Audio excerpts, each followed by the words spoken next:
తెలిసిన నాయకులందరూ కూడా ఈరోజు ఇక్కడ ఉన్నారు. మరి వాళ్ళందరికీ కూడా మనం భవిష్యత్తులో మేలు జరిగే విధంగా కార్యక్రమాలు తీసుకోవాల్సిన అవసరం ఉందని ఈ సందర్భంగా మీకు విన్నవించుకుంటా ఉన్నాను. ముఖ్యంగా వరంగల్ అర్బన్ అనేది ఎక్కడ పనికి పోవడానికి మహిళలు పని దొరకదన్నా వాళ్ళు ఎప్పుడు గెలిచినా ఒకటే అడుగుతారు, మాకు స్మాల్ స్కేల్ ఇండస్ట్రీస్ ఇవ్వండి, మాకు మేముగా సంపాదించుకుంటాము కాబట్టి మాకు తప్పనిసరిగా ఇవ్వాలి అని కోరుకుంటారు. కొంతమంది బీడీలు చేసుకుంటారు. మరి అటువంటి వాళ్ళకు కూడా మనం చేయూతనివ్వవలసిన అవసరం ఉంది. ముఖ్యంగా చేనేత కార్మికులు అధికంగా ఉన్నటువంటి కాన్స్టిట్యున్సీ మా కాన్స్టిట్యున్సీ. ఇక్కడ నేసే జప్పుకానకు ప్రపంచ ప్రఖ్యాతిగాంచినటువంటి పేరు ఉందన్న.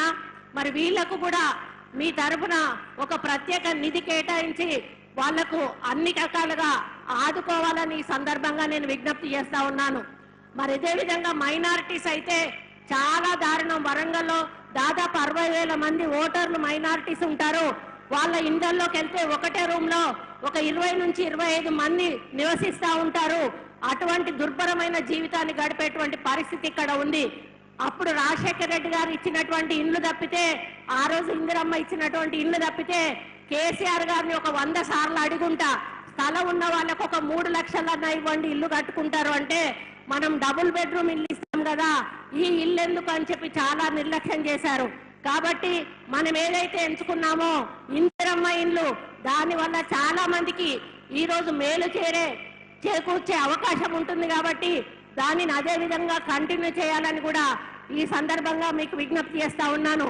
ముఖ్యంగా యువత పెడదారిన పట్టకుండా వారికి మనం ఎట్లాగో ఉద్యోగ అవకాశాలు కల్పిస్తా ఉన్నాము. అదే విధంగా స్కిల్ డెవలప్మెంట్ సెంటర్స్ పెట్టి ప్రతి ఒక్క ఇంటి నుండి కూడా ఒక యువకుడు సంపాదించేలాగా చేస్తా అని మన రాహుల్ గాంధీ గారు ఏదైతే మాట ఇచ్చారో తప్పకుండా ఆ దిశగా కూడా మన కేంద్రంలో మన కాంగ్రెస్ ప్రభుత్వం తప్పకుండా వస్తుంది. మనము వాళ్ళు కలిసి మరి యువతను ముందుకు తీసుకుపోవాల్సిన అవసరం ఎంతైనా ఉందని ఈ సందర్భంగా తెలియజేస్తా ఉన్నాను. ఎందుకంటే తల్లిదండ్రులు ముసలి వాళ్ళైనా కూడా ఈ రోజు వరకు కూడా పిల్లల పెళ్లిళ్ళైనా కూడా వాళ్ళ భారాన్ని కూడా తల్లిదండ్రులే మోసేటువంటి పరిస్థితి ఉంది. కొంతమంది అయితే పెళ్లి చేసుకోవాలంటే కూడా చేసుకోలేనటువంటి పరిస్థితుల్లో ఉన్నారు. నేను చేసుకుంటే ఏం పెట్టి పోషించాలి భార్య పిల్లల్ని అని. మరి ఇటువంటి పరిస్థితి ఈరోజు తెలంగాణ రాష్ట్రంలో ఉంది. కాంగ్రెస్ తెలంగాణ ఇస్తే, సోనియమ్మ తెలంగాణ ఇస్తే ఏదో బాగు చేస్తాడు కేసీఆర్ అని ప్రజలు నమ్మి 2 సార్లు ఓటేస్తే ఈ రోజు మనల్ని ఎక్కడికి తీసుకుపోయాడో నాకంటే ఎక్కువగా మరి మీరు శ్వేతపత్రం ద్వారా ప్రజలకు వివరించిన విషయాన్ని ఈ సందర్భంగా విజ్ఞప్తి చేస్తా ఉన్నాను. కాబట్టి మనకు మంచి అవకాశం ఇచ్చారు, మన మీద విశ్వాసం పెట్టారు, ఇందిరమ్మ రాజ్యం వస్తామని నమ్మారు ప్రజలు. అదే విధంగా కేంద్రంలో కూడా ఇందిరమ్మ రాజ్యం కోసం తప్పకుండా ప్రజలందరూ ఓటేస్తారు. ఇక్కడ కడియం కావ్యను 100% భారీ మెజారిటీతో గెలిపించి పార్లమెంటుకు పంపిస్తాము. కాబట్టి మనం రాబోయే రోజుల్లో వీళ్ళ కష్టాలన్నీ కూడా తీరే విధంగా ఏ ఉద్దేశంతో అయితే తెలంగాణ రాష్ట్రాన్ని సాధించుకున్నామో అమరులైన వాళ్ళ ఆశయాల సాధన కోసము మన ప్రభుత్వం ముందుకు వెళ్ళి ప్రతి ఒక్క బడుగు బలహీనలకు కూడా అండగా దండగా ఉండాలని, అభివృద్ధి విషయంలో కానీ సంక్షేమ విషయంలో కానీ ముందుకెళ్లాలని కోరుకుంటా ఉన్నాను.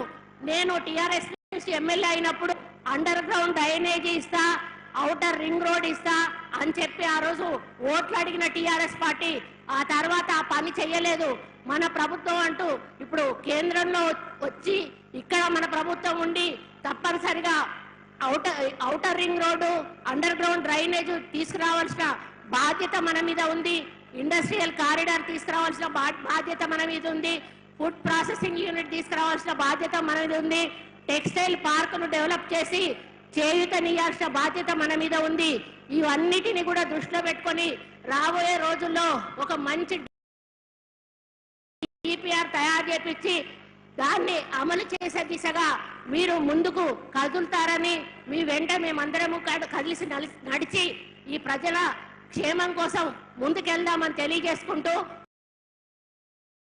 మరి మీ ఆశీర్వాదం ఎల్లవెల్లలా వరంగల్ మీద ఉండాలని కోరుకుంటూ సెలవు తీసుకుంటా ఉన్నాను.